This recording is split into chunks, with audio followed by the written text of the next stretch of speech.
एक नज़्म पेशे खिदमत है। उन्वान है खर्जा। तू हक महर दे के मेरे तन बदन मोहर लाई ते बेमहर होने दा कानूनी हक ले लिया।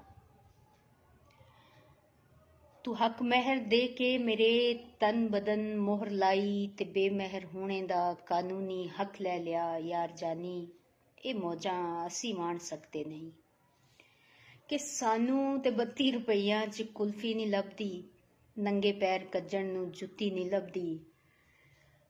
ये तन टांपणे लई कोई सूट लभणे दी हिम्मत नहीं लभदी कि इन्ने दे विच सिर दी चुन्नी नहीं लभदी।